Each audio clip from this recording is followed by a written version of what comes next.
Chris Cooper, thanks ever so much for giving me your time for this session.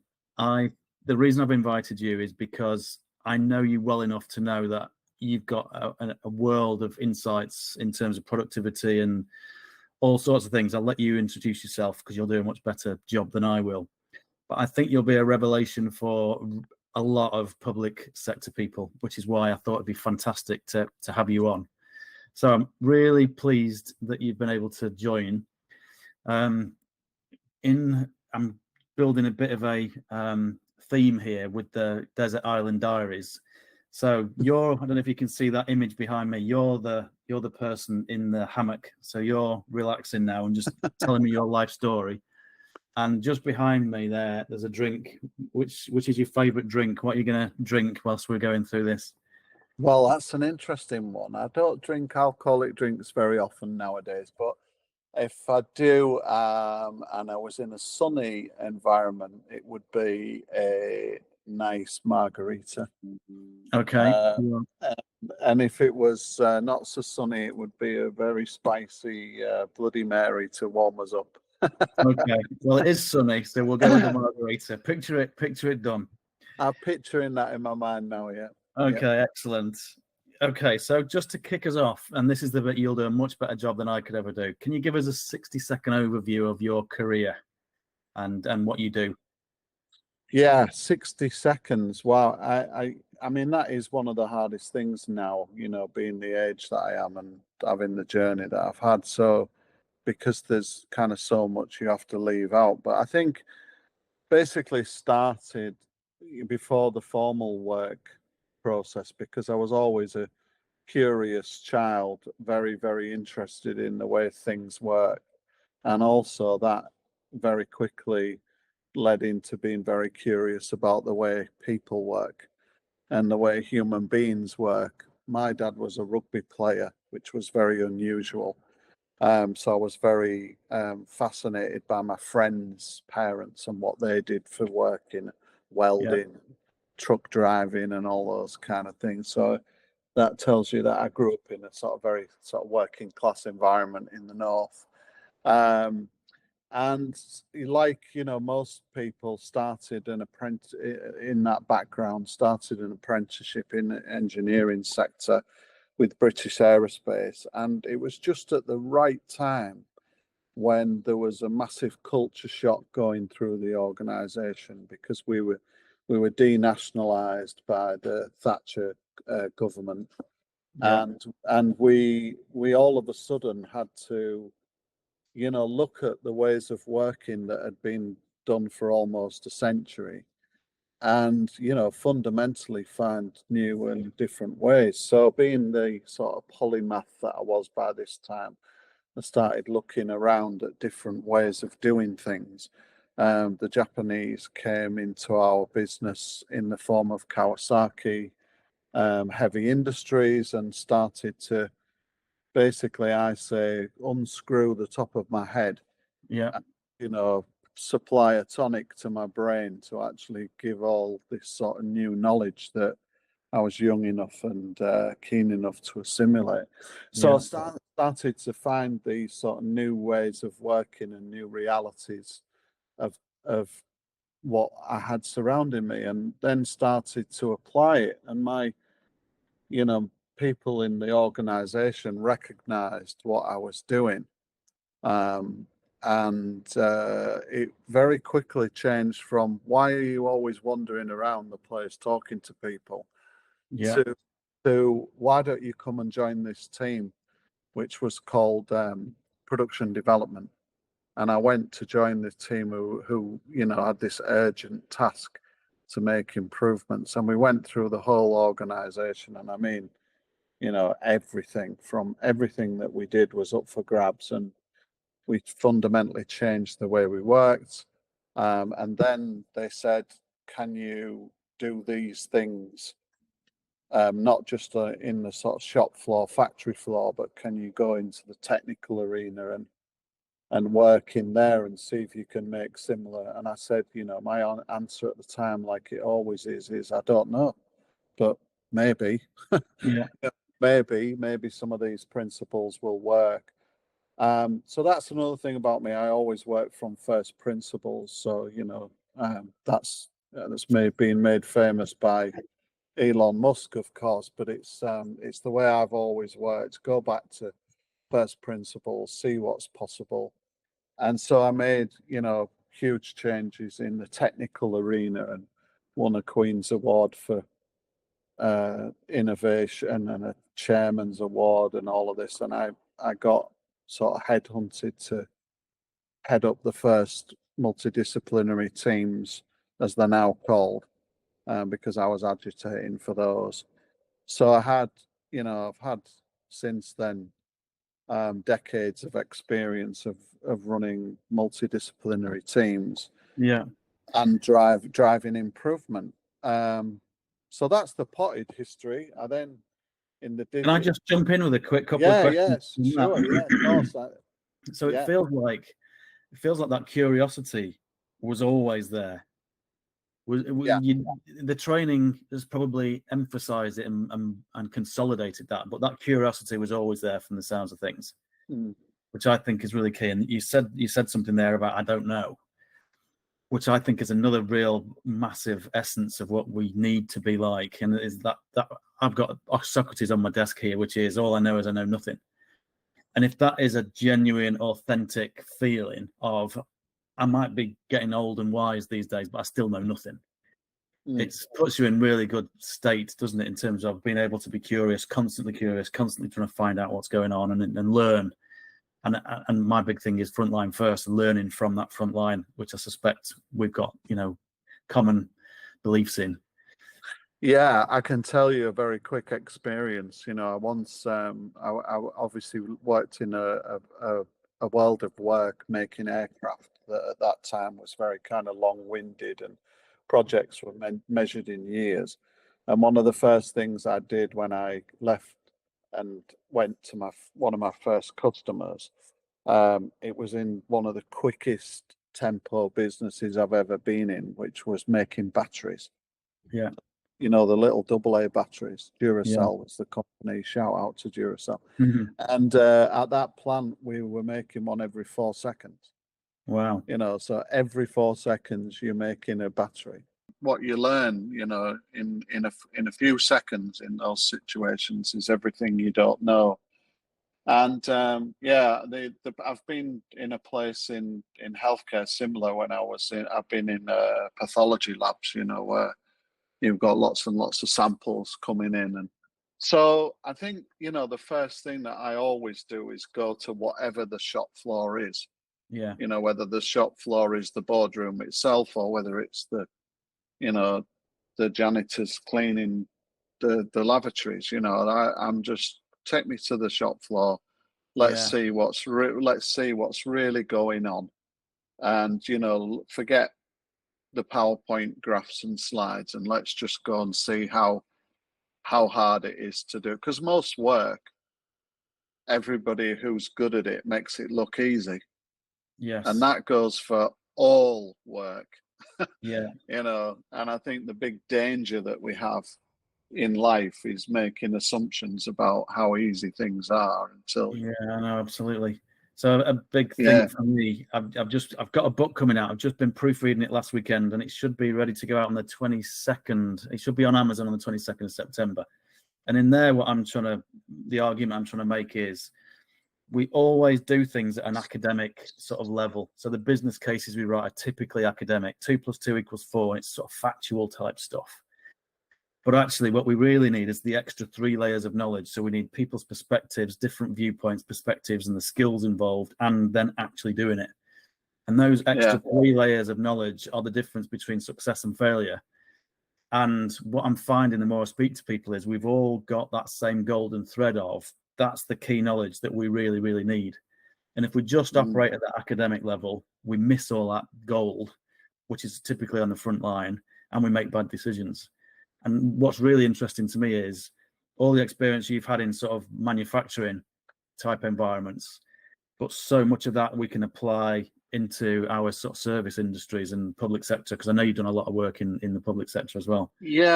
I think we have to be very careful with how we phrase that for people, because I know that in my industry, actually in every industry that I've been in, and I'm from Hull, so I don't toot my horn Mm. very, not like, for example, the Americans would do, but I've worked in every sector, in practically every industry around the world.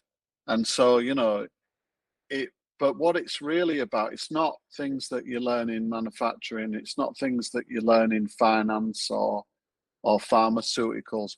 It's actually things that you learn from good organizations and poor organizations.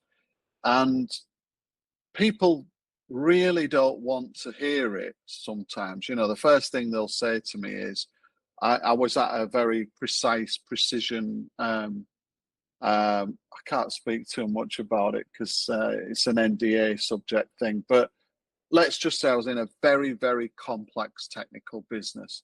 And they were saying, oh, yeah, what experience have you got in this very complex business? And I said, none. Yeah. And they were like, oh, you could see the collective sort of room go, oh my God, who's let this guy through the door? And I said, but I am working on nuclear submarines at the moment, and they're pretty complicated, so, I've done a few complex things in the past. So, but the key is, it's like these principles that are really the thing is, if you've learned principles that work, then what you can do is often combine and coordinate those principles into other things, and you can test very quickly what does and doesn't work. Yeah. So, what looks like a really fast, oh God, you've really quickly got up to speed with this, Yeah. is usually because of that capability. Yeah, I'd love to drill into those in a sec, but can I just test this with you first as well? Would you say that part of the, because I'm into the cognitive science for all this change business as well, would you say that a lot of the people that you go in that have got that attitude can easily fall into the bias trap of thinking, we know this industry, we know what's going on, this is how it works? Do you feel like somebody coming from outside of that environment with a fresh pair of eyes isn't always going to be bolted into those fixed ways of thinking, so you can have a fresh pair of eyes, you can have fresh perspectives, and you can see things that they can't see because they just can't see out of their mental fixed frames? Is that fair to assume? Yeah, absolutely. But I believe that the the largest part of that is actually kind of trained behavior. When I put together the first sort of multidisciplinary teams, and it was almost like the first exchanges of beads and mirrors between cowboys and Native Americans. It was literally like that. They all had, similar levels of intelligence, but they'd been trammeled down these lines of, this is your lane that you swim in. Yeah. And, here's all the knowledge and it was almost like, the higher the knowledge in a given swim lane, the harder it is. It's almost like saying, oh, even changing stroke. Mm. Can you now change from sort of crawl to backstroke? Even that. So what I realized over a long time is that retaining humility and what I call beginner's mind. Mm. When you first walk into a job, and it's like, the first lunar month, Mm. it's like, wow, there's so much to take in and so much to learn, and it's almost overwhelming. Well, I actually like being in that state all the time, Mm. where I'm learning and Yeah. curious, and why why is this the way that it is, and then you can actually find out for real what the sort of rules of the game are, and a bit like the film The Matrix, once you can sort of see the underlying Yeah. rules and structure, you can start to play with it almost. Yeah. Do you feel like your role is going in and breaking people's frames and getting them to see new things and getting them to see new ways of doing things? breaking. I wouldn't choose that word myself. What I like to do is I like to give people new ways to see things. Mm. I like to encourage people to see things in a different way, often from a perspective that's outside one of which they've ever thought about. I was talking to a well-known fast food company recently, Yeah. and I said to them, I said, just put yourself in the customer's eyes. I said, so the customer had this problem 3 times before and didn't bother to tell you. Mm. So let's start a clock running. Yeah. 3 months has gone past. Then they had the same problem, but it was worse. Then they tried to solve that problem with you and gave up. And then they went somewhere they shouldn't have gone in your process. They went outside your process and tried to hack their way through to get an Mm. answer. Then they gave up again. And then they had an experience that was so bad that they thought, I'm going to stick with this, and dedicated a whole day of their life to trying to solve it. Mm. And what you did was you didn't resolve their problem. So what Yeah. they did was they took to social media to trash you. Yeah. And now you're threatening them. Yeah. So You know, I believe, and I bet you do too, is there's a common theme of if you don't get things right first time and don't look from the customer's perspective, the failure demand that results because you've not got it right, you've not listened, you've not thought about it from their perspective, that failure demand always, always, always kills you. It always yeah. takes 10 times more resource out of the business than if you'd just done it right in the first place. I think in healthcare in particular, I mean, in healthcare, as you know, I have a frequent flyer, if you like, but that failure demand is visible in A&E every single day and hour of the day. And by the way, let's give respect to John Seddon, who Absolutely. coined that term, failure demand. That if you think your operation, your business, or your service has got a certain amount of capacity and a certain amount of demand, you probably ought to double it for the people that are no longer even showing up, that would want to be there, and they're going somewhere else as a result. Yeah, so I think you're absolutely that's a critical factor. Mm. So I'm getting so into the conversation that I'm not really following the structure of what we should be doing on Desert Island Diaries, but we're still getting good stuff. That's the main thing. So you just referenced earlier that you've got a key set of sort of founding principles that you always sort of live by. Could you give us another sort of 60-second overview of those for each one of those? Yeah, I think, when it comes to sort of looking and understanding things, the first thing that I do is I like to define what I call the value. It sounds like an Americanism, and I mean it in that term, is the value of what it is the organization is seeking to do as defined by its customers or users. Mm-hmm. So, when we talked about rail travel, I went down to London and back yesterday. The value I was looking for was a seat. I wanted to get there on time for a meeting, and I wanted to come back and get a seat on the way back, and the Yeah. 2-hour journey both ways. And so my value proposition, as I would call it, was very personal to me. It was situational to me, in terms of what I could afford and what I wanted to pay and all of those things. And that situational value changes.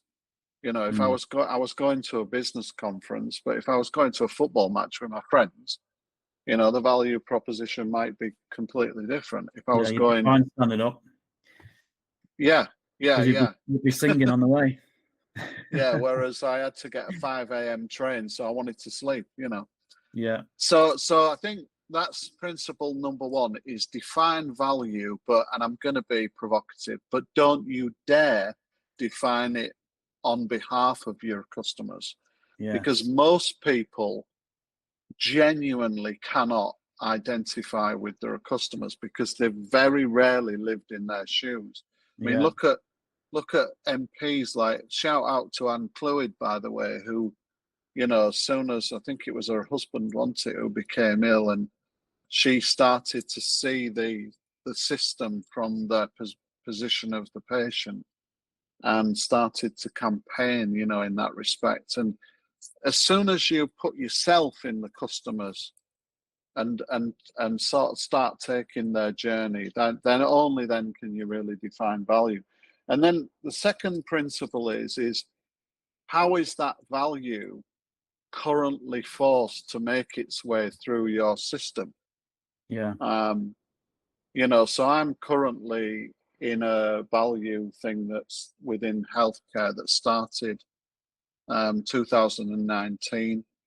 I went into I had a catastrophic, I know you know this, Anthony, but I went into hospital for a routine operation. It went wrong.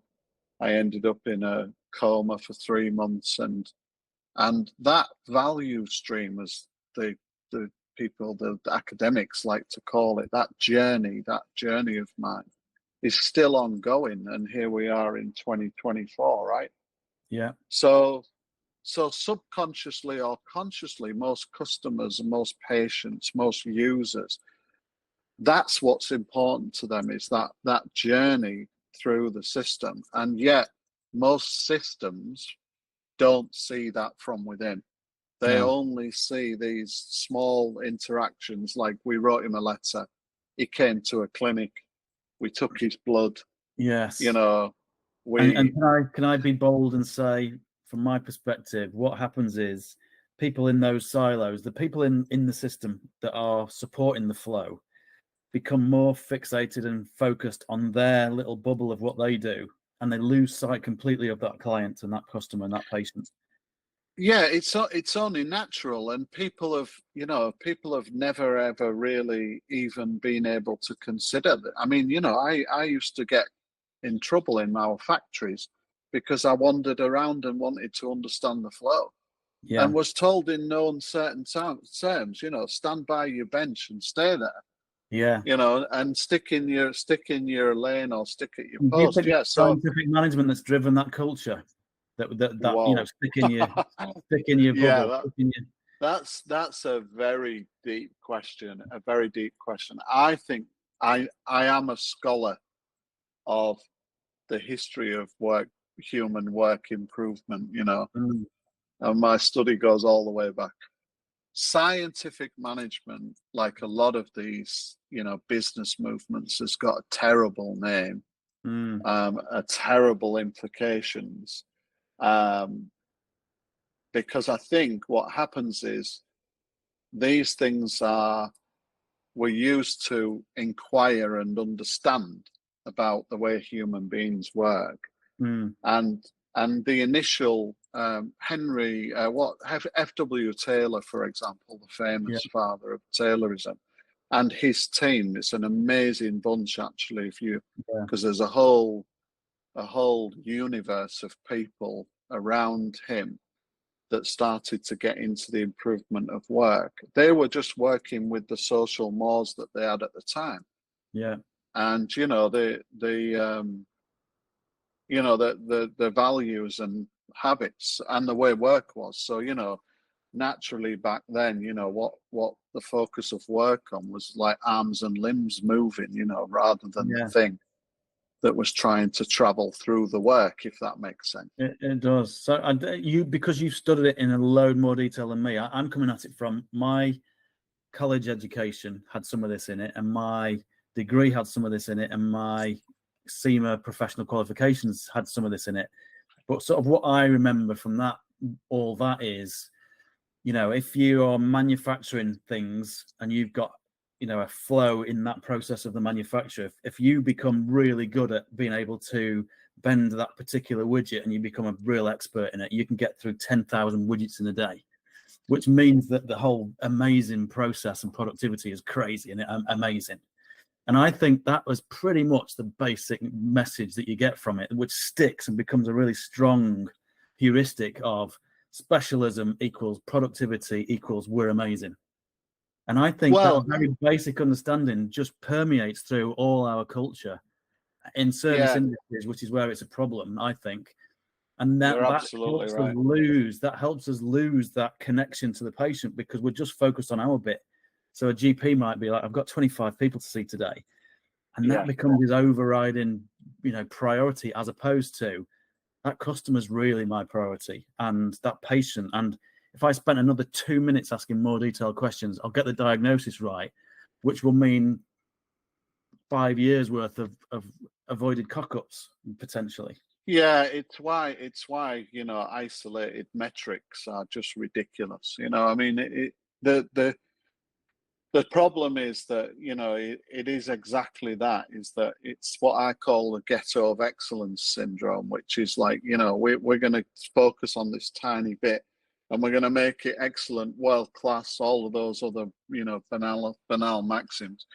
And what we're going to do is we're going to have it's like I once joked, what's the point in having a Six Sigma typewriter factory when the word processor's just coming down the line?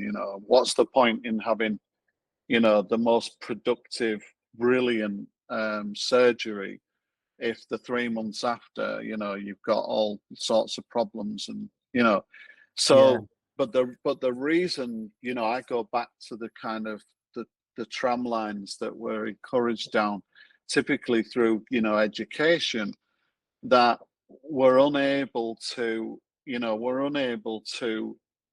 see the whole end-to-end process.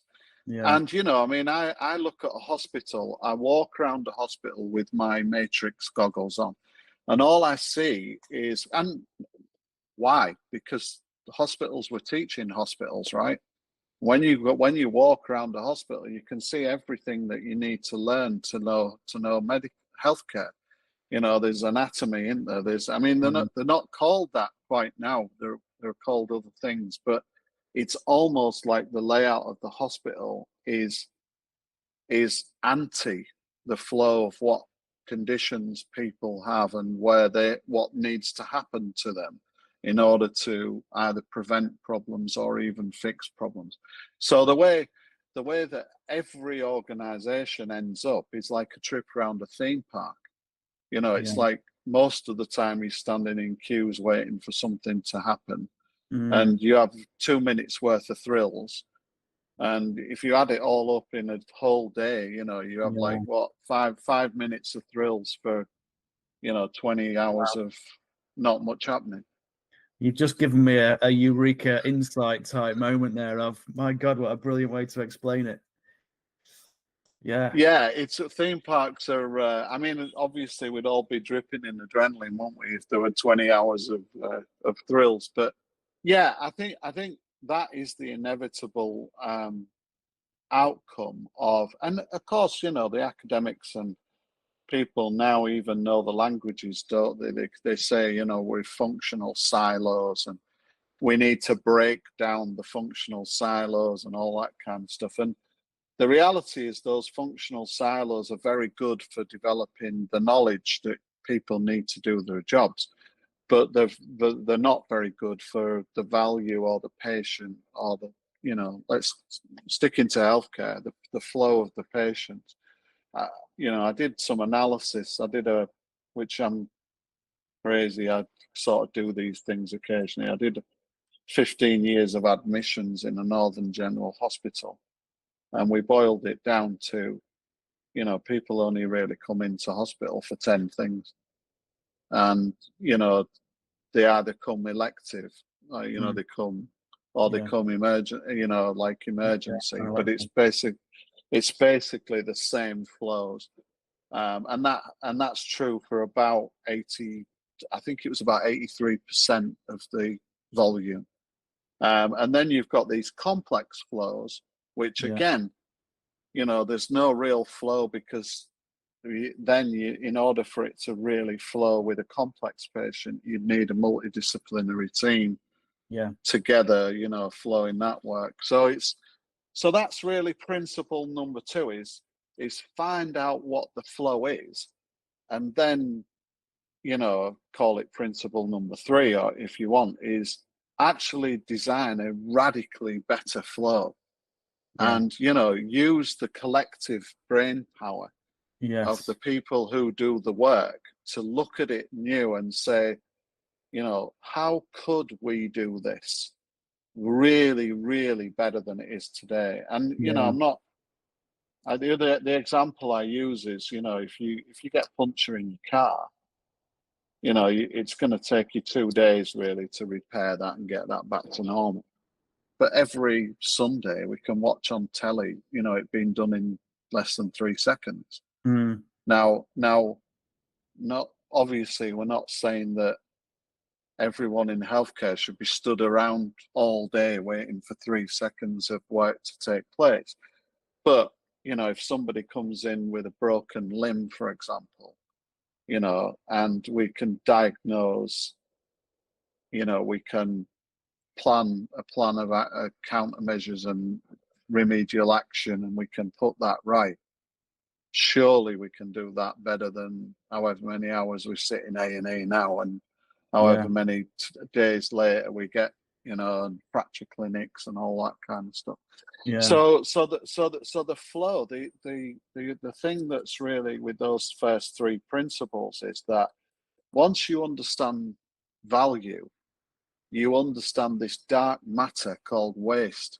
Mm. And when you can see this dark matter, which everybody can if they just train themselves, it's really simple. Yeah. Then all of a sudden, biblical levels of improvement potential become visible. Yeah. And you have to really manage the frustration that creates by, okay, let's have a look at the flow. Let's see what would be ideal. And then let's find a way to build that new flow.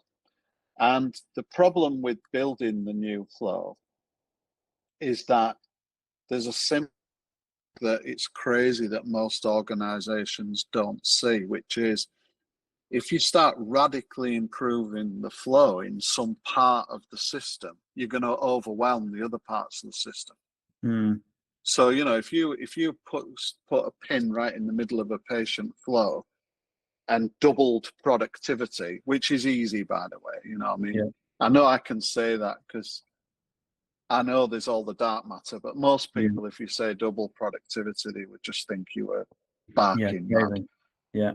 But if you see the dark matter, that's easy. But if you double productivity in the middle of a system, all the rest of it gets overwhelmed. So what you have to do is you have to find somewhere right at the end, actually, which is instinctively what Yes. people don't do. If anyone ever gives you a Yeah. tour of their Some facility, brilliant insight. Yeah. they always tell you left to right. Oh, it starts here and it ends there.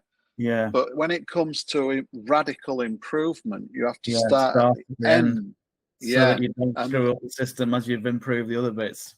yeah, and even honestly, even the best in the world can make that That's mistake. So that is genius. That's a genius insight for us all. Fantastic. yes. So start at the end and let's get people back out into the street quicker. And let's Yeah. get them, let's look at the aftercare. Because if you take that insight and you combine that also with the failure demand insight, what you do is you start eliminating the current and present overwhelming of the system, Yeah. that's happening because the failure demand people are coming in. Yeah. We're trying to manage bottlenecks. I mean, that's the other Yeah. the other one, which is a cruel teacher. If you want to go running around after bottlenecks, it's like that is going to keep you busy for a lifetime. So what because the thing is the bottlenecks dance around all over the place, and it's like playing whack-a-mole. Yeah. If you release the tension in the bottleneck, Yeah. then again it overwhelms everything downstream very quickly. So Yeah. it's by the way, I was a fan of Goldrat and still remain so because when he published The Goal, we were, those of us that are interested, those freaks that were interested in this subject, we all loved it because I think what was more valuable was he explored the sort of power of storytelling as a way of helping people learn something new. Yeah. Yeah. So and then once you've put things into flow, this is, I hope this for your audience is another aha moment, is Yeah. that, people say, why do you want to put things into flow? Why do you want the sort of division of labor? And why do we want to create what we call one piece flow? Mm.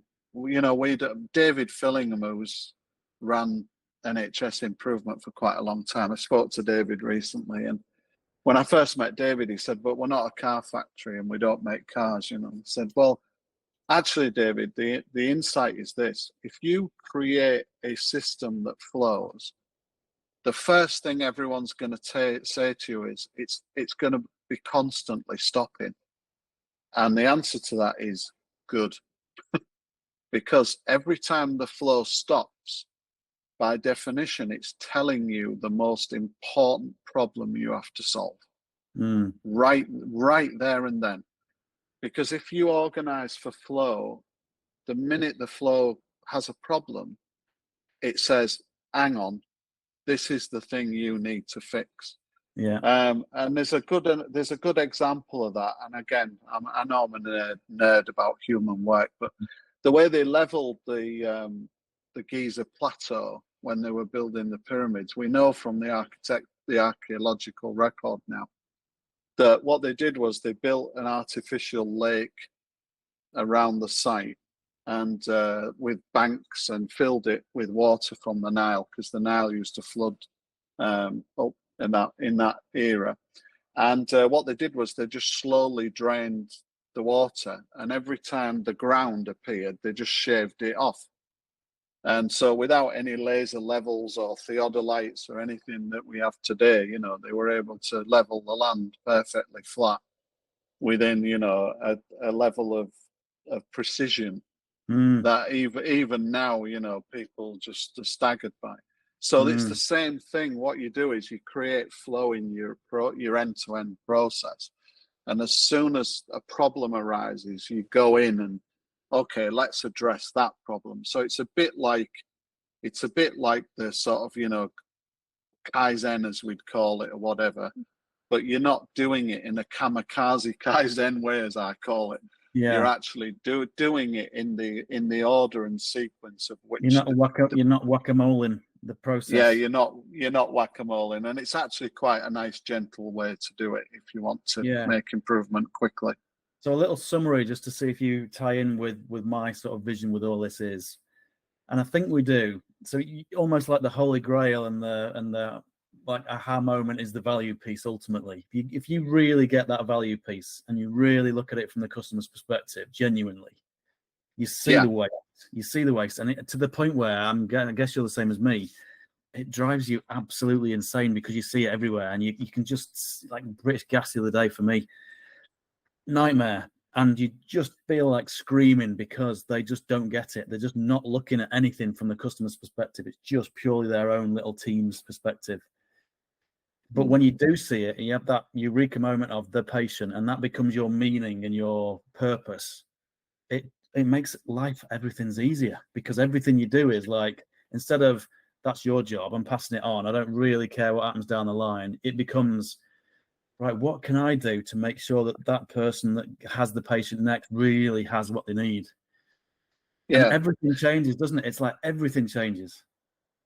Yeah, I think everything changes, but the ability to make that change real and widespread is really the the constant challenge. Is you give people this new, and to be able to make improvement at a rate that outstrips the rate at which people get frustrated. Because once you can see the problem, and you can see this hidden world of waste and value, you very, very quickly have to have somebody who's really, you have to have, that's why it has to start with leadership, because you have to have people who've got the power to actually do something and bring people together. And I don't mean power in a malevolent way. I mean power in that, let's get some people together let's talk to each other through these little silos, and let's break down those barriers in service of the thing that's trying to flow, in this case Yeah. patients. And let's look at ways in which we can orientate ourselves quickly, and let's start from the end and work back upstream. I mean, to the point where eventually we can, we can almost earn the right to be doing all the preventative healthcare that people really know we need deep down. Yeah, no, absolutely. So that's a great segue into. I've skipped a couple of questions because we've sort of covered them, but I think this fits really nicely with what you've just started to tap into leadership. So, what are the characteristics of the people in the public sector that you think make the most difference? What are their characteristics? The healthcare leaders or the public sector leaders that you've worked with that have actually grasped this, got it, and actually genuinely made a difference. What sort of characteristics have they got? I think there's two types of leadership. I mean, I famously doubled productivity on UK aircraft carriers, and I won't talk too much because but there were two leaders. The first thing I did was visit both ships at the time. We had two, and I went and met the leaders, and they, as you can imagine, like a stowaway from Hull, turning up on a flagship, I'm here from the Admiralty have sent me, and I'm here to improve you. That was a challenge. But two types of leader. Okay. One, transformational leaders who are dissatisfied with the status quo and only need half an excuse to get stuck into making things better. Okay, so the curiosity comes in there as well. Yeah, but bravery. Yeah. Bravery. And I mean in the moment bravery, people who, I've done a lot of work with military folks, who have in the moment bravery. That's they will see something, it shows promise, it looks better, let's just get on and do it. It's gonna be hard, but let's just get on and do it. Versus, people who are, I think it's the difference between the word management and leadership. Leaders lead people into better places. Managers keep things going. That's my sort of brutal view of the world. Yeah, that's a really nice summary. What we need are leaders that are capable of making things better, not stopping things from being worse than they are, which is what I think a lot of management gets stuck into. You can see they're stuck in an endless hamster wheel of meetings and conferences and, stuck in boardrooms, just trying to keep the wolf from the door and not get fired and all those kind of things. I'd be interested to see what you think to this. I spoke to somebody the other day, really good manager, I believe, who was saying a lot of us are stuck in that cycle and overwhelm, and we really want to engage more. Back to our very early conversation about engagement in the front line, really figure out what's going on. And they do desperately want to do it, and they know it's the right thing to do, but they just can't seem to have the capacity to do it. Do you think that ties in with what you just said there? It's a manager that's sort of stuck, as opposed to, they're not really terrible people, they're good people. It's just they're stuck and they can't break out of that cycle. They're mostly great. But they don't know how to break out of that cycle, and for good reason. Because most of them, they've had a career. They've rarely had a career where they've been the one to put their hand up and say, "I don't know how to do this." But I've lost count of the number of times I've ended up in the highest offices in the glassiest buildings, and people shut the door and say, "Thank God you're here, because I don't know what to do. I really don't know what to do. I've got this, problem and that problem." And look, the reality is this: is most leaders in waste-filled organizations are mired in waste themselves, because waste creates more waste, and exponentially. So what you have to do is you have to break out of that with the people and start to, first of all, give them some enlightenment about this stuff, this dark matter. Yeah. And what this dark matter allows them to do is it gives them hope Yeah. that there is actually a way of breaking out of this thing. And then what you do is, you take away some of this dark matter from what they do. Yeah. Literally work with them personally and say, look, let's stop doing that. Let's stop doing this. And one of my favorite, questions, as you know, but one of my favorite questions when we make improvement is, okay, what are we stopping?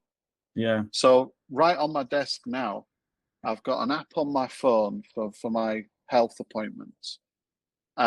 They're sending me letters and they send me texts and they call me up.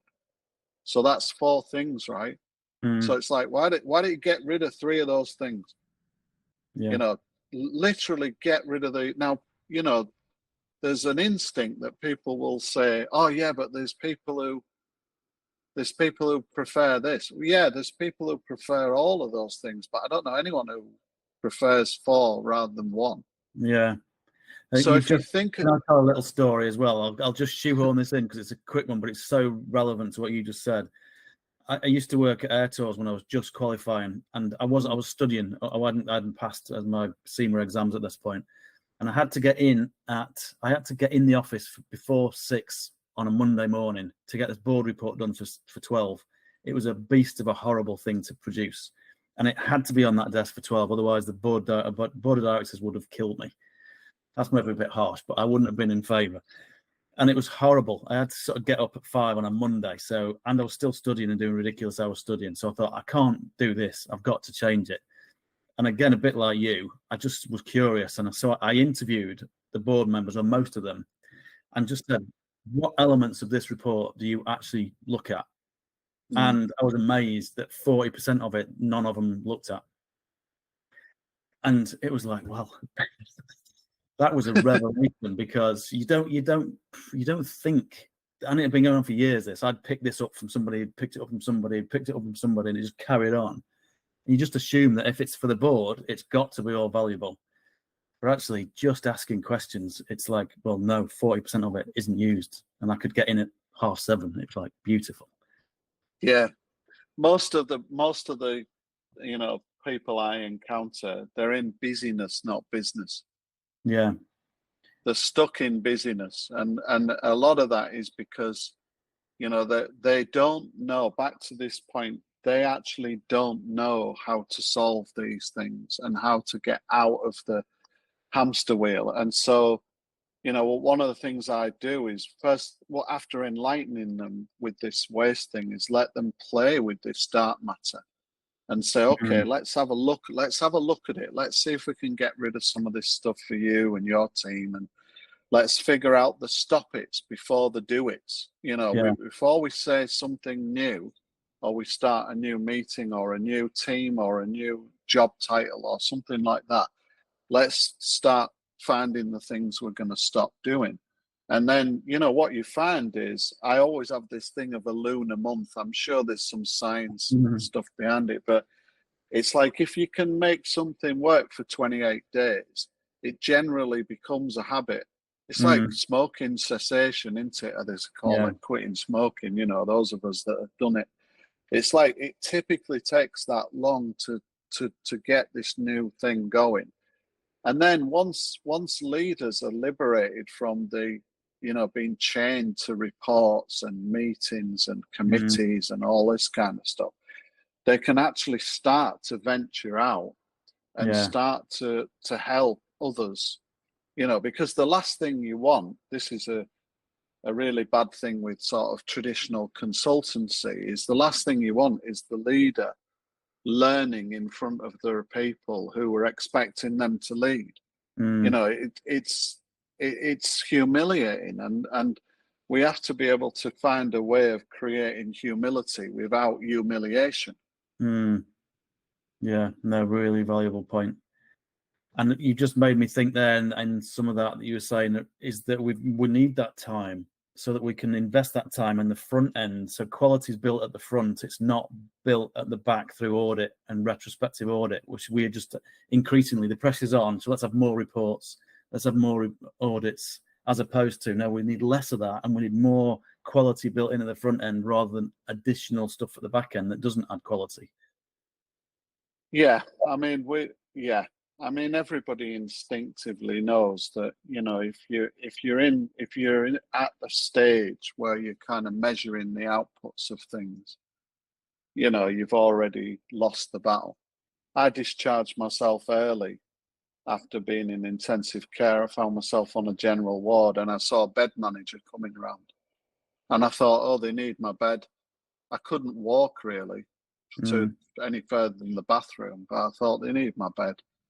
And it was like, yeah, you're managing the kind of failure so far down the line that it's often all that can be done in that situation. So yeah, I think that's why you need to create the airtime to be able to start, and then of course speed is of the essence. You need to be able to start changing things and starting to move things very quickly and with low risk.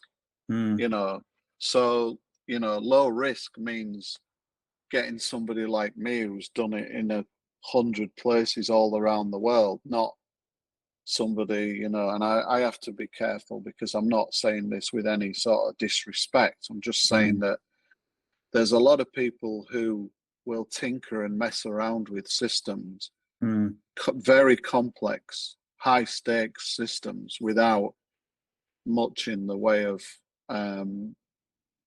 qualification. Where that can go wrong. Yeah, I mean, it's like if you're on a submarine or a nuclear site or something like that, you can't start playing around with things unless you really know what you're doing. So, yeah, having the leaders enlightened and then getting the courage and then getting them to engage with the staff who actually do the work, and engage in a very, very real way. Because that's the other thing. Most staff members have got great ideas. But the problem with most of them, and it's only a problem because of the unknowingly, most people's initial ideas about how to make things better are very kind of parochial, and they're very kind of fixated on their own individual efficiency and what will make things easier for them. And so unconsciously, improvements that are made locally can actually really create chaos in the system somewhere down the line. I mean, I have to say to all your healthcare professionals, I'll say this, just be really blunt. Can we stop having these improvement boards on the walls of waiting rooms? Because most patients don't want to look at these banal, isolated improvements that have been made when they've been sat for weeks in a process, months, years. Yeah. What they want is they want to be in, know where they are in the queue, be seen quickly and out. Yeah. And what they'll see is they'll see a record of improvement efforts that have been made from the inside, looking inside.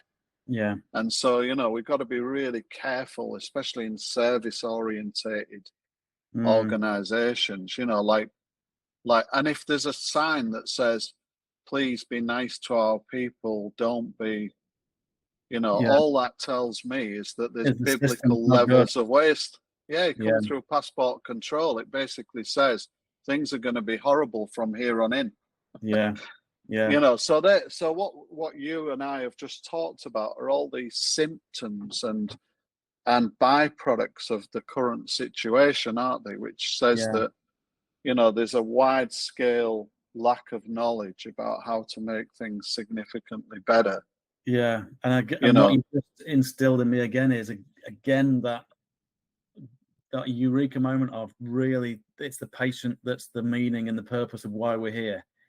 And then when you've really got that, then when you feed back, it isn't from your selfish, narrow, siloed feedback, narrow view to self-serve. It's we're always thinking about the patient, and then that feedback becomes dynamite. Then it's really powerful. The patient journey. The journey is, I think there's an old saying, isn't there? The race is the prize, or the journey is the meaning. And it is really that. Is, we need to start designing and creating patient journeys that really make sense and that can't be seen to be crazy as they are, that and we need to take the burden down on everybody. We're you can tell we're at a late stage of a paradigm, as I would say. We're at a late stage of a paradigm because we're all working crazy hours just to keep things running the same as they are, or even in arresting a decline, Yeah. Can I give you one of my next questions is what advice have you got? So I'm getting into the advice mode now, taking us forward, and helping people practically. And an example from mine, I'd love your views on, and how do we change this, because it's deep rooted. I won't go into too much detail because I don't want to get anybody into trouble, including myself. But a big high-level IT policy and procedure, governance procedure is in place. And I can understand where it started from. It started from the good place of we can't have millions of pounds of taxpayers' money wasted because commissioners don't know what they're doing and they make stupid IT decisions. So I get it. But that same policy can be so ridiculous when it's used in the wrong context, in the wrong time. And to the point where you've got a solution that's getting great reviews from the users, i.e. clinicians in this case, and it would cost us £3,000 a year. But yet you've got to still go through the governance as if it's the £300 million project. So the governance is 300 times more expensive than the actual thing itself. And that is real. That's like, I just want to put a gun to my head, honestly. But you get, and what I'm feeling, and I don't know if this is unfair, but I feel like we've got too many people where, because of the siloed approach, it's like computer says no. It's like, no, this is my rules. This is what I've got to run by. And computer says no, and people just aren't thinking. Then again, it's not tying it back to that customer, that patient. The patient value from this example of £3,000 would be ginormous. Like, it's hundreds of thousands of patients a year would benefit from it. And yet the justification from the people running the governance program is, well, we're serving patients because we're stopping waste. We're stopping hundreds of millions of pounds worth of waste. You go, yeah, I get that, but not in this situation. You're not. It's not the right evaluation. It's biased because it's not matching the real life situation with your previous logic that set the policy up in the first place. How do you, sorry about this, you can tell I get excited about it. How would you go in and tackle that? Well, it's a common phenomenon, and I'm sort of trying to think about the best way to address which.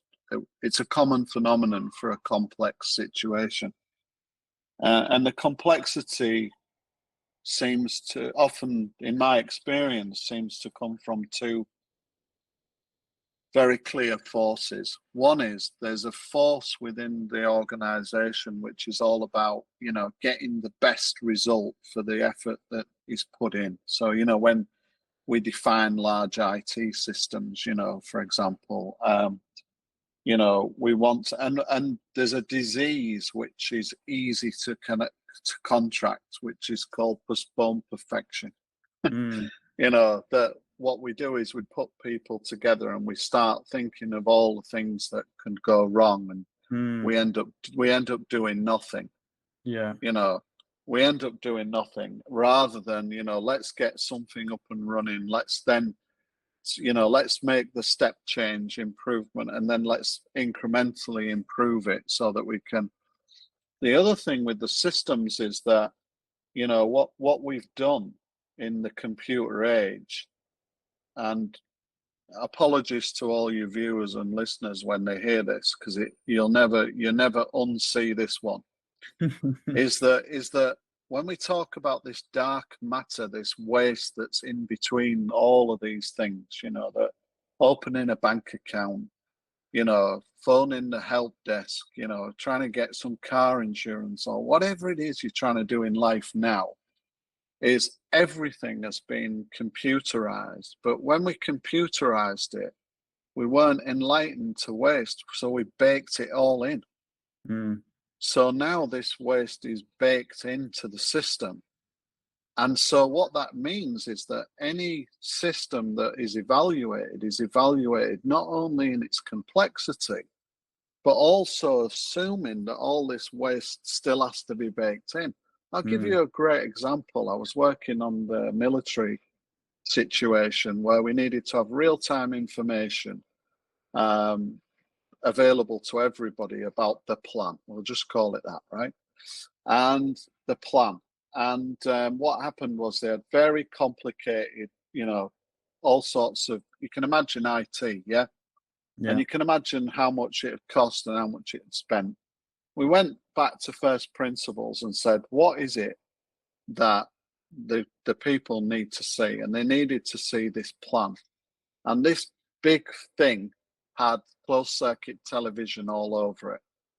So we said, if we did the plan on a piece of paper with a marker pen and we shined a camera on it and put that on one of the channels of the CCTV, we figured out that 600 people could immediately see the plan.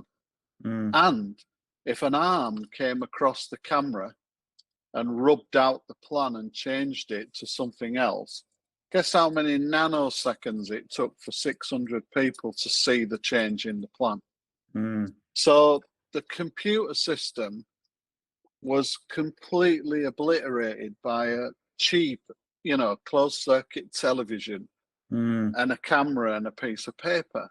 Because this is going back to this, what is it that we're trying to do with these systems? What is it that we're trying to do? I went to see, you know, my specialist the other day. We get on great, by the way, because we talk about these things. And he was like, oh, Chris, you know, apologies. You're going to get a message with everything that we've just spoken about written down in a letter. Oh, and you're also going to get a text and you're going to get this, that, and the other. And I said, well, you know, we need to maybe switch off just one of those things first of all. So I think a lot of it is that postponed perfection that comes from trying to get everything right, you know. And then you've also got this other thing, which is this, you know, I call it this ghetto of excellence phenomenon, where, you know, you can make improvement, but you're making it in a place where, you know, it's not the current biggest problem. And here's the thing, right? We've got an infinite number of problems, but only a finite capacity to address them. So what you want is you want to create a system where you're actually are working on the most important problem right now, in the right order. So I was just, you know, talking to a friend of mine recently who's running a very, very complicated program, again at the highest level, sort of nationally and internationally, actually. And you know, I said to him, we go back a long way. I said, hey, have you broken it down yet into the problems in descending order? And he said, no, we're not there yet, because we know, don't we, that, you know, from Vilfredo Pareto, we know that 20% of the problems will be 80% of the job. You know, it's like, but until then, him and his management team will be in whack-a-mole mode, like you just said. You know, So that's the two things that conspire together. You know, postponed perfection and a lack of understanding of what order should we be solving. Because if that problem that you've just got a solution for was the biggest burning problem in the eyes of most of the people in the system, it would be solved tomorrow, wouldn't it? It would. But again, it's not. You've lost that connection to the patient. So, you know, But remember what I said to you. You know, that's no person's fault. Yeah. What's happened is that's the system has slowly conspired Yeah. to confuse us all, because it's not being orientated to tell us what the mistakes are and what the problems are. Let me say something else which would be bold and an aha moment is the functional organization has resolved all its big problems. Mm. They've all been done. Most functions are solving their problems anyway. Mm. What's remaining in our lives now are cross-functional problems, Yeah. cross-organization, cross-agency, Yes. you know, intra-departmental things. Yeah. Those are the things, and that's why we're all expending all this energy just running to stand still. I agree. Is Yeah. that we've 100%. got to start looking across the pitch and Yeah. see, and we need people who can help organizations do that. Yeah. And I'm going to bring a bit of the cognitive science stuff in from Viveki again. I think you've touched on this, but I'll just try and come at it from my perspective, see if you agree, and challenge me if you don't. But I think people can hit Viveki and the academics would call it hyperbolic discounting, which is like a natural ability of our brain to keep us alive. So if the lion's coming over the hill, we're like, my God, we focus on that lion and we forget about the wind and the trees and the smells, and we're going to survive because of that lion. I think it's really easy for lots of people in our work to use that same hyperbolic discounting, but they end up focusing on the wrong things. So to the degree where that policy was set up to protect multi-million pounds worth of taxpayers' money because it's been a problem in the past, they're so fixated on that they can't see there's actually a giraffe that's going to stamp on you, and that's imminent. That is absolutely going to kill you, and they can't see that because they're too narrow-minded and focused on that. So I don't know if I'm explaining this very well, but I think that's happening all the time, and we've not got that. Plato would call it a philosopher king that is completely rounded and is very wise and can see everything's going on and manage appropriately. I feel we need some more philosopher kings in these systems, which is sort of what you are actually, which is why I've invited you. I once was accused of being too Socratic.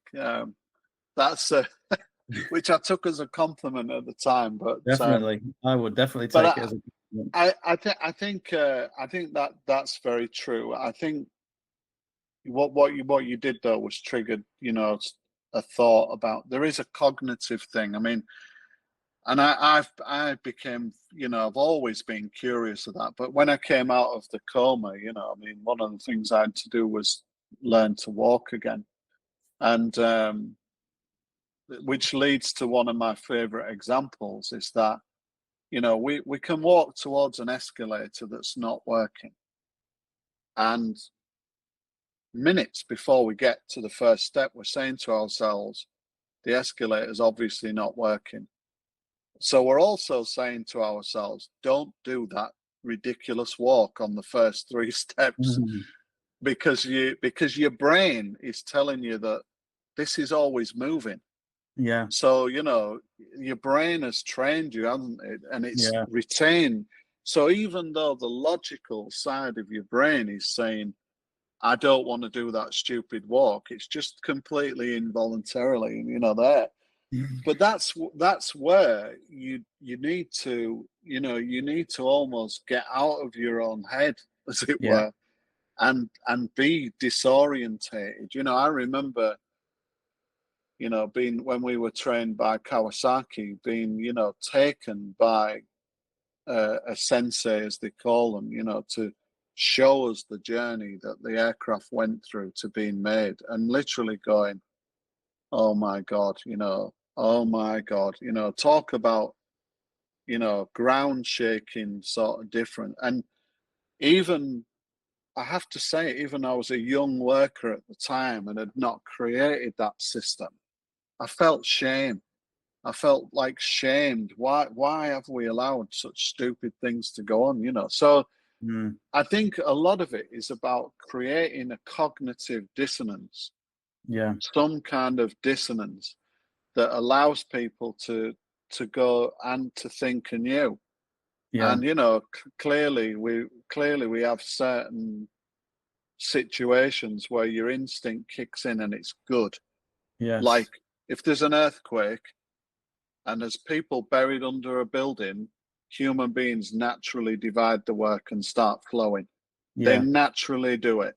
Yeah. They start removing rubble, don't they? No one says, let's wait till a massive digger comes and move it all at once. Yeah. You know, everybody instinctively does flow. But then there are other parts of our reptilian brain, or whatever you want to call it, you know, prehistoric humans, where our instincts are not that useful to us in the modern world. And I Yeah. think a lot of it is knowing when we're fighting against instinct and when we're fighting against good sound logic and rationale. Yeah. You know, there are many reasons why. Yeah, yeah. There are legion, aren't they? The bureaucracy. So that's my point I Yeah. was making earlier, is that the bureaucracy expands in direct proportion to the amount of waste in an organization. Yeah. There you go. Yeah. Cooper's 100%. law. I've just said it. Yeah. Yeah. I'm gonna claim that one, but I like you know it. I like it.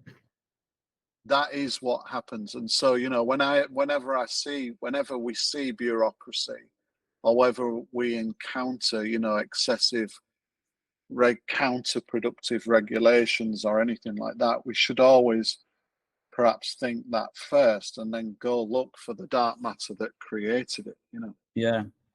I'm You know. really, really pleased. We've come from different worlds, different backgrounds, different experiences, but to me, at least, I feel like we're really aligned in many, many ways. Our language is a bit different, but I think the essence is the same. And you said a little bit earlier that we've got to try and get people seeing anew. And I'd call that sort of breaking frames or aha moments and things like that. But that's music to my ears, because that's my vision, is to try and, I've got this little mission, which is to try and do my bit to get in the majority of public sector managers to think frontline first before they do anything. So before they plan anything, before they get any initiative going, is to get into that front line so that they can glean that info and generate some insights where they go, oh my God, I didn't know that was going on. So a very quick one, did this sort of exercise and spoke to nurses. Big business case was expecting nurses to spend more time on something, and it wasn't working. So I went to interview a load of nurses, and I got things out like, oh my God, I can't even do the very basics, let alone do this extra stuff. And it was things like, got a car park permit we used to have from the council, cost £100 a year. The council, sorry, it cost nothing, but then the council put £100 a year price tag on this thing. NHS, in its budget cutting logic, has said, well, we can't afford £100 a year, therefore nurses figure it out, which essentially means, well, I've got to spend 20 minutes parking before I can actually even get to see the patient. And I've only got 15 minutes with the patient. You know, it doesn't take a rocket scientist to work this stuff out. But when you're at that business case, designing and building the business case up here at an academic level, you just can't see this stuff. You can't see it. And it's inevitable that this disjointed, you know, decision makers at the top, the real knowledge at this level, there's a disconnect, and disaster's inevitable. It's impossible to avoid it. So that's sort of my mission now, is to try and bridge that gap by doing what you've said, getting people to see anew and to see this stuff and to experience it, and then make better decisions. Yeah, I think the thing is that, you know, like we said before, is create the enlightenment in a non-threatening way. And most people can be enlightened, you know, sort of in an informal or even a sort of little classroom setting in about half a day. Yeah. It takes half a day, really, max. To people really complicate this thing and, you know, create courses and all this nonsense. But, you know, within half a day, most people can understand what we mean, you know, often in minutes, really. But then you have to do a non-threatening sort of example. So people talk about, you know, you can talk about domestic examples, talk about things that they do in their everyday life. And then what you have to do is you then have to sort of bring them very quickly from an individual isolated position. Because all the individual can do is think about their own workspace. And get them involved in a team to look at a real genuine thing. So, I mean, I once was working with a bank, And we said, okay, they wanted to look at what it took to open a bank account.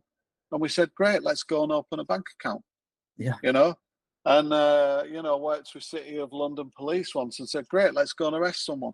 You know, and it was like, let's go and do it. And then what happened is, as a team, by the way, we arrested someone, but then we explained, the chief constable then explained very quickly that this person was being arrested as an exercise. But what ended up happening is you end up with this thing of, this pathway. And the most famous one that I've got, which I think I'll show you at some time, is it's called the journey of a fingerprint. Yeah. And it's what happens to a fingerprint evidence that you take from a scene of crime, and what happens, and the academics call these value stream maps. But what's the journey that fingerprint went through to get into being sort of evidence and all of that sort of stuff. And it is one of those movies that just becomes so boring. So you create these value stream maps, and there's only two colors, red and green. Is this thing adding value, i.e., is it making the patient better, changing the situation for the better, or is it red? Is it non-value added? Is it waste? And there's a dead simple way to tell the difference, which is, if I do more of that step that we think is waste, can I charge more for it? Because if the answer's no, it's waste. It's like, no, you can only really charge for what you're doing. So and so that when you've got these value stream maps, that's a great way to look at it. Yeah. When you've got a current state value stream map, and it's honest, by the way. Most of what people will say, oh, there's our procedures here. And what you see in the procedures is only the value-added steps, at best. So, you say to people, come on, where does it say sitting for an hour waiting for my appointment, to finally come around? Where does it say going to find a blood pressure machine, from somebody else who's using it? So, word to the wise, every member of your audience. I challenge anybody to show me a procedure that is currently real. Yeah, I know. So brilliant. So the point is this: is once you've got this current state map of how the flow goes, then create an ideal state, which is if everything was brand new and we had infinite money, here's what it could be. But the trick that I learned, was don't try and improve from the current state, because all you'll get is a small incremental improvement. What you want to do is pull from the ideal state, is how close could we get to the ideal state without any money, without any extra people, without asking our staff to do crazy things.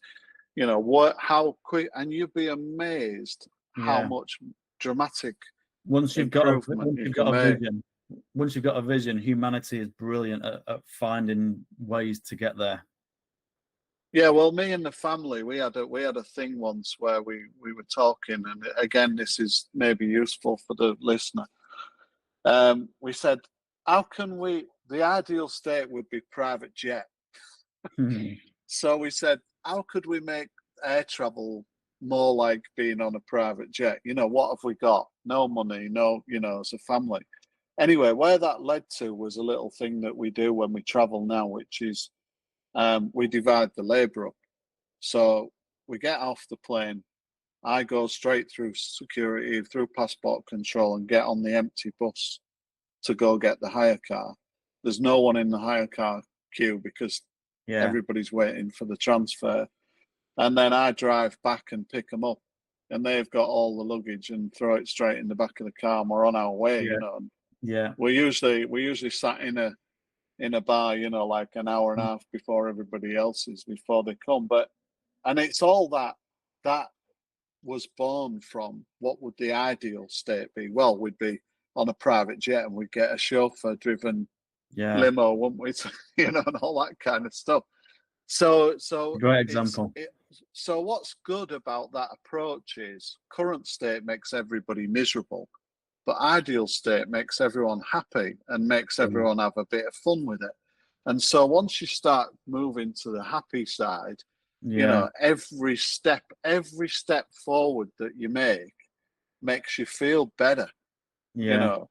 So when we were on the aircraft carrier and we were doing more and more and more, we eventually got into things like frying chips because Yeah. we needed to keep everybody fed, you know, for the rate that we would, you know, the pace at which we were all moving.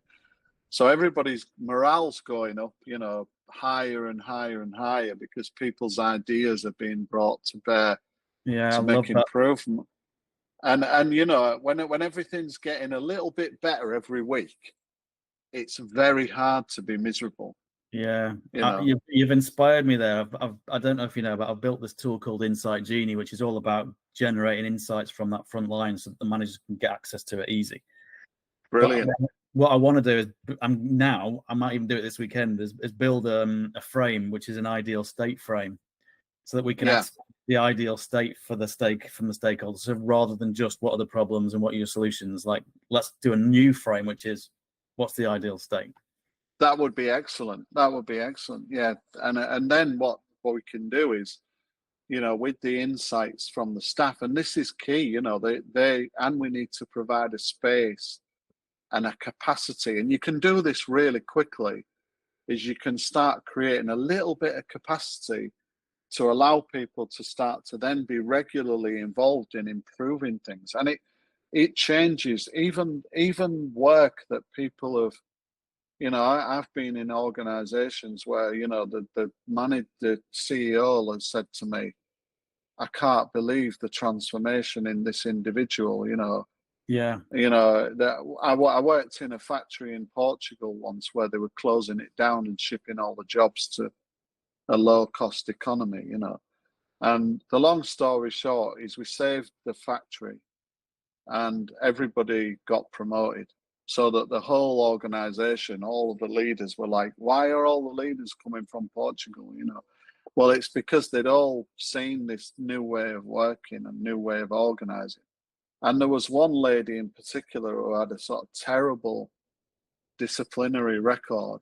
You know, life had got that bad, you know, yeah, and she ended up being one of the best people for yeah, facilitating improvement and all that kind of stuff. It was just that energy, yeah, what the, you know, they call, some people call the Kaizen spirit.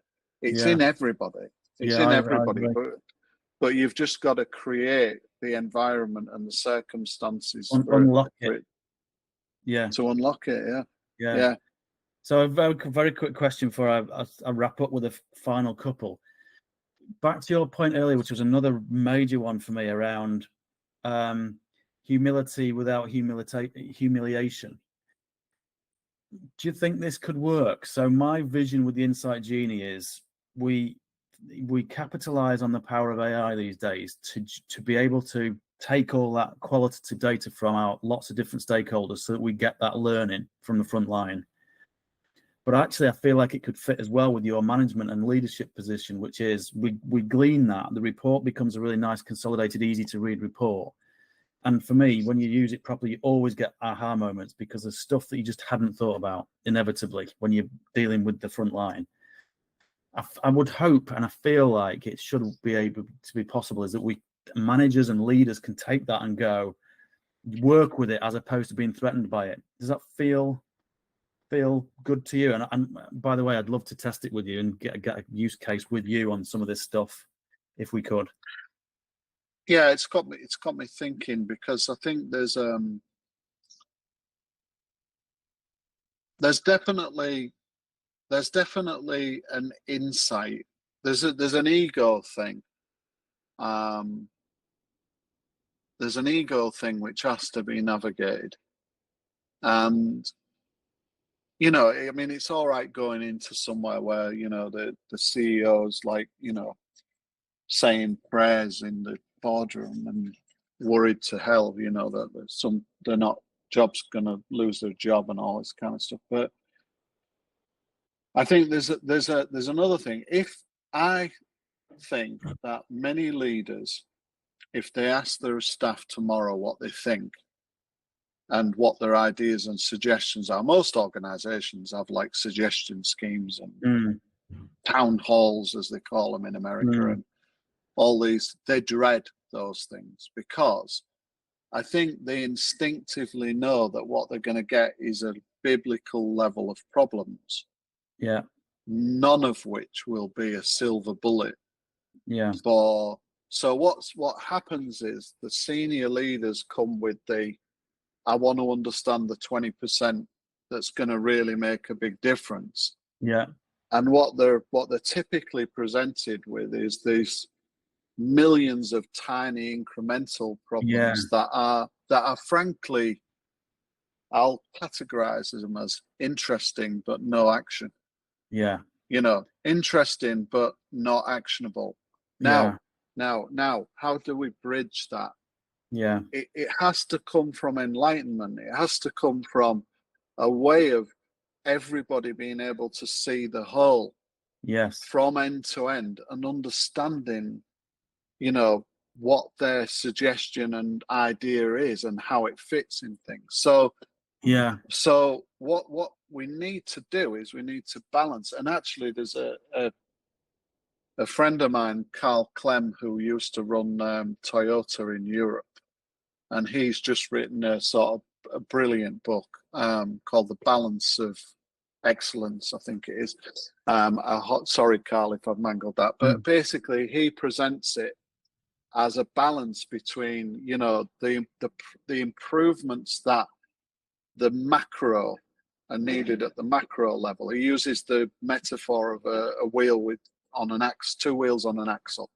And you've got to turn both wheels. You've got to turn the big improvements that are really going to make a difference, and then also create this spirit of improvement from these small improvements. So, I'm not saying, don't discount these little tiny suggestions and things. But the problem is that until people are enlightened to these overriding principles, they may well be suggesting an improvement that creates waste further downstream or worse for the patient, right? Yeah. So like AI, I'm currently interacting with AI with a particular problem that I've got. This is a personal thing. Yeah. And it's obvious that the point of improvement, hey, let's use AI, for this troublesome thing called customer interaction. They've just made things worse. Oh yeah, absolutely. So I think that's my sort of considered thoughts, and I wrestle with this all the time, is how do you get the leaders able to drive the most important things? Because the rank and file will know that when the leader, that is the thing they should be working on right now. If we look at ourselves as a nation, is that the thing we should be working on right now? Should that be in the top 5 agenda of every cabinet meeting or whatever?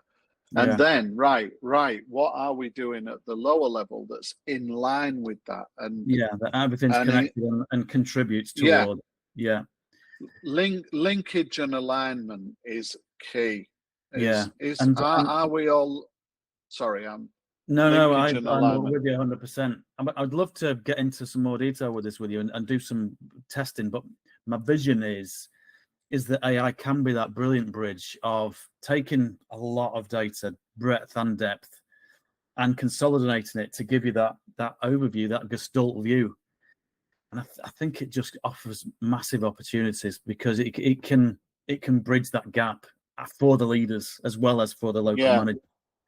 I'm fascinated to ask you, actually, because I've been kind of, I've been a curious person. I've been sort of playing around a little bit, but I mean,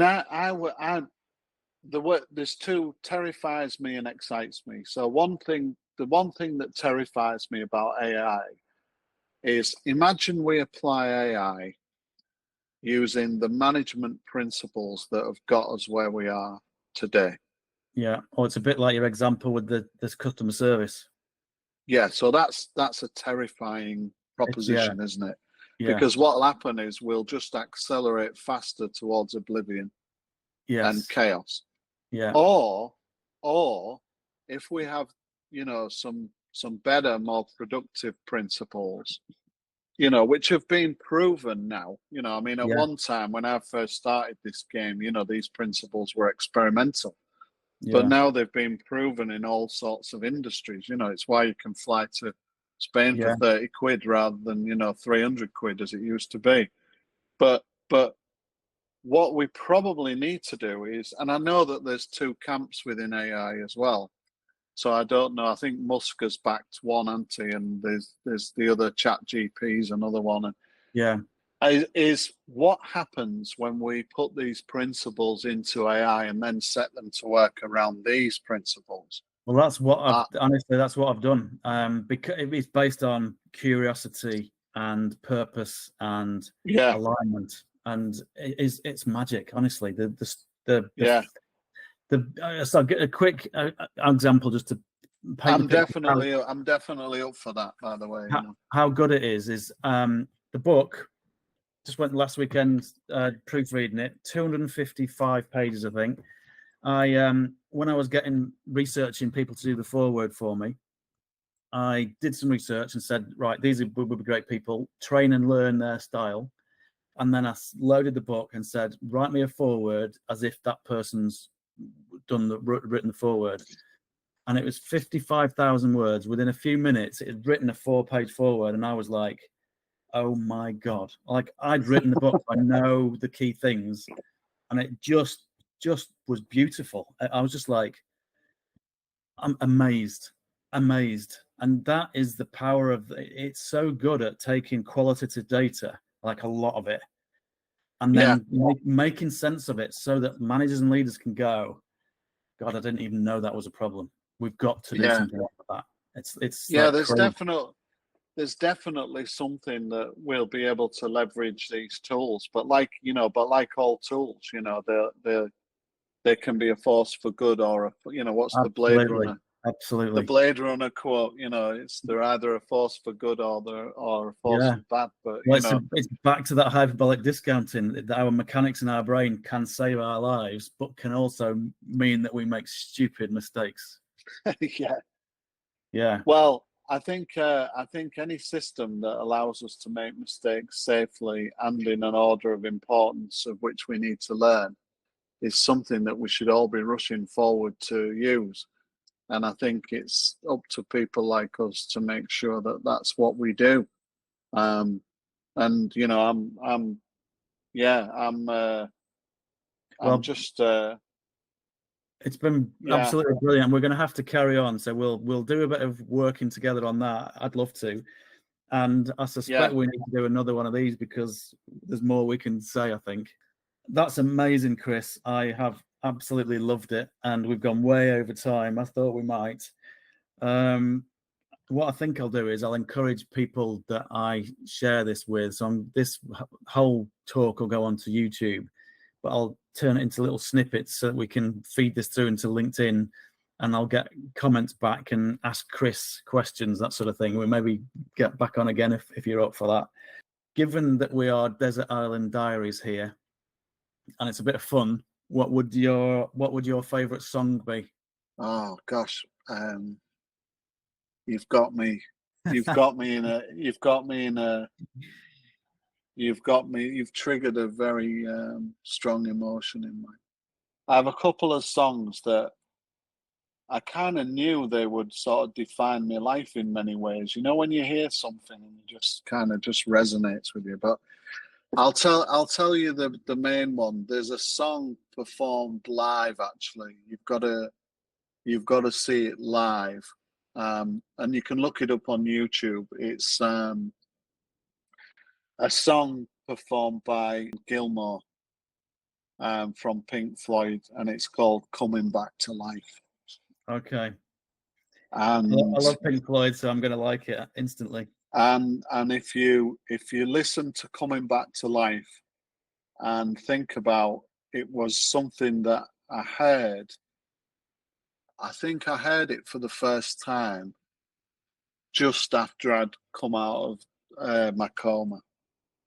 Wow. So just imagine that context, and then listen to that song, and oh my God, you know, it's just profound. Every time I hear it, it just That's an reduces me easy one to. for you in the end. Then that's an easy question for you. That one. Yeah. I'll tell you the other one next time. Okay. So once again, Chris, that's been brilliant. I knew it would be, and I'll see you again in the future. Thanks ever so much. Yeah, I'd love to keep helping, and I'll keep you up to date with everything that's going on in my world. Fabulous. Thanks a lot.